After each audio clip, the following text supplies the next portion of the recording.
Hi everyone, my name is Ellie Eberts, and recently I've started working on Mitaiken Horizon Hanamaru from Love Live Sunshine. This costume is super duper cute and I'm really excited to be cosplaying my best girl again. Well, a few weeks ago I made the skirt and you can take a look at that video up here. And today we are going to be working on the jacket.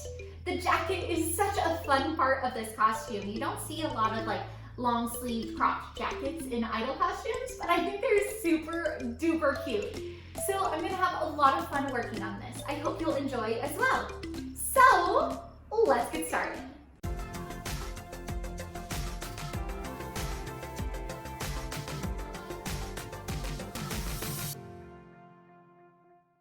So first things first, I started by making a mock-up of my jacket. I'm actually using a commercial pattern for this jacket. It's the same one I used for my punk rock Hanamaru costume. It's a really versatile pattern. It has these beautiful princess seams and a perfect lapel, which is what I need for this jacket.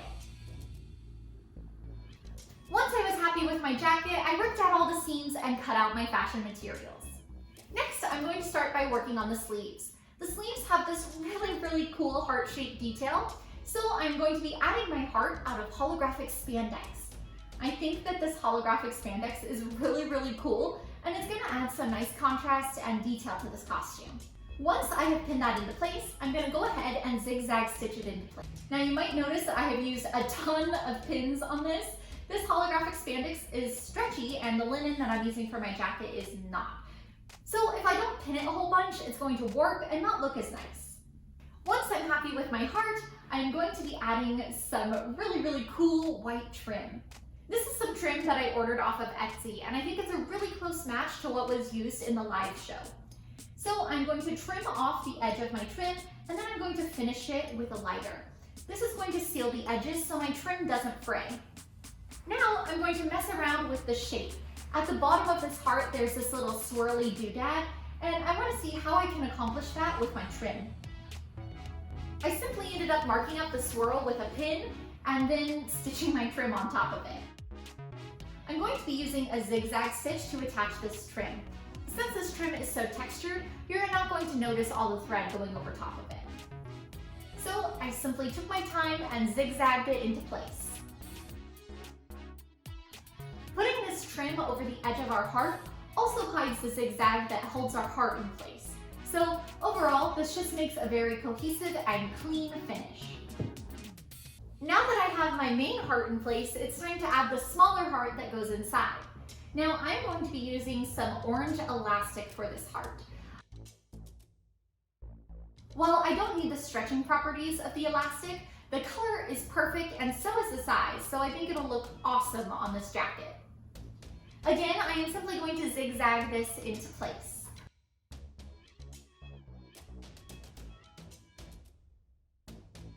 Alrighty, so the sleeve details are finished. I think they look really cute. And here's a look at all of my pattern pieces. This one on the far left is the front piece and the lapel, then the front side, and back center, and then of course the collar. So you guys have seen me stitch together a billion pieces of clothing, so I don't think you need to see every single stitch. So we are going to do this kind of time-lapse situation where I'm going to just kind of jump around and show you all the different pieces as I add them on.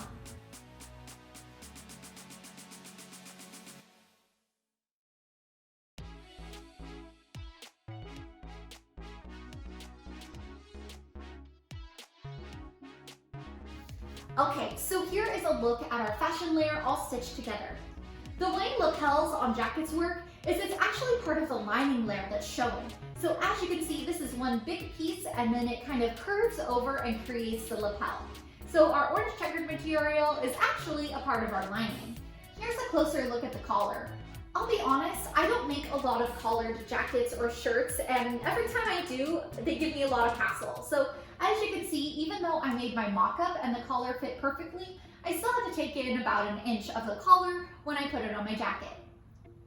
So now I'm going to be attaching my collar to my lining layer.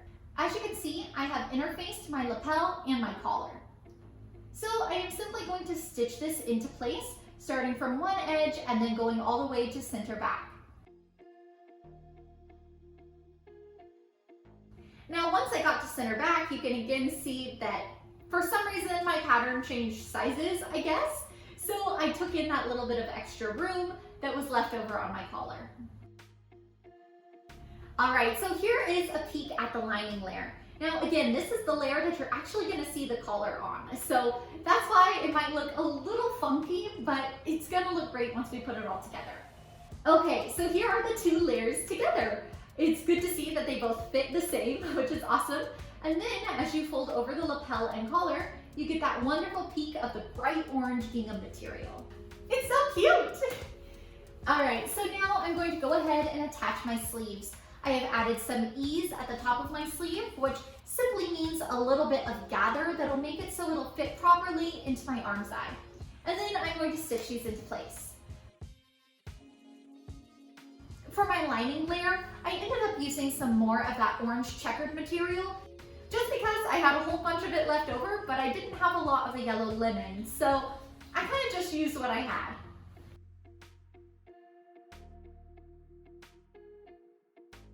Once I had the sleeves attached to both pieces, I went ahead and looked at them on my dress form again.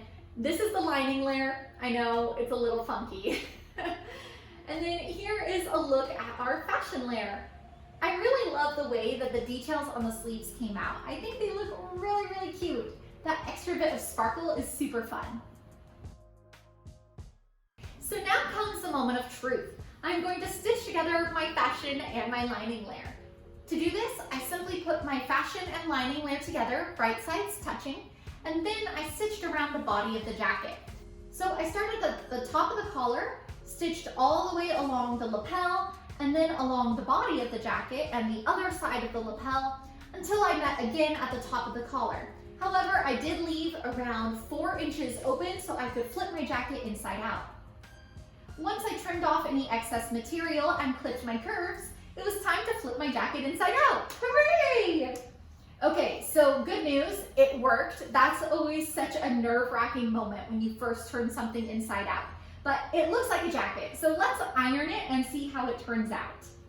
Ta-da! Oh, it looks so pretty once it's been ironed. It looks nice and crisp. Okay, let's take a look on a dress form. Again, the moment of truth, putting something on a dress form after you've just made it. It's like, does it fit? Will it look good? I don't know. But thankfully, this turned out absolutely beautiful. I really love the color of the yellow linen. I think it's super crisp and it looks really, really nice. And let's make sure the lapel works. Fingers crossed, everybody. Ta-da! Oh, wow. Guys, it's so pretty. Like I said, I don't make a lot of things with collars and I don't really make anything with lapels.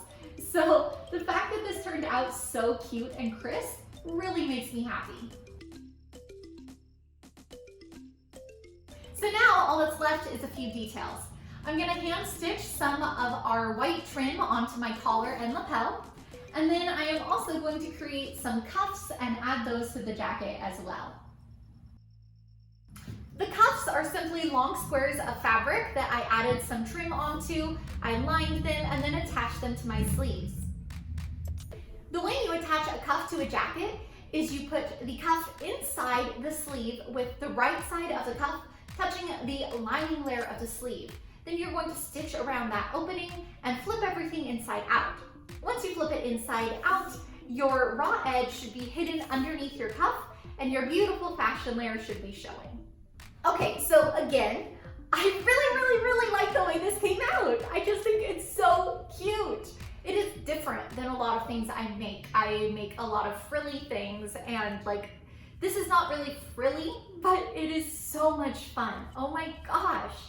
I really like the feel of it. And I think the collar came out super duper cool. I'm not gonna lie, I had my doubts. Like I said, I don't make a lot of collared or lapelled things, so I wasn't sure if it was gonna work out or not, but it did. It looks good. I'm so happy. Honestly, there's nothing I would change about this jacket. Normally, there are things that I would change. You know, the sleeves are too short, or I don't like this material, or this stitch was sloppy, but no, I really like this jacket. It feels good to make something you really like. Well, I hope that you guys really enjoyed this jacket as well. Let me know if you enjoyed this video by leaving a big thumbs up and subscribing to the channel. Of course, you can also leave a question in the comments below. I'll do my best to answer them. I know that last time I made a jacket like this, I got a lot of questions about the lapel, and at that point I didn't use the lapel, but this point I did, so now I can actually answer those questions. So please, leave them down below if you have any questions. As always, you guys, thank you so much for supporting me. If you'd like, please be sure to go follow my Instagram account. I post there at least a couple times a week. And if you really, really want to support me, you can join my Patreon, which is linked in the description below.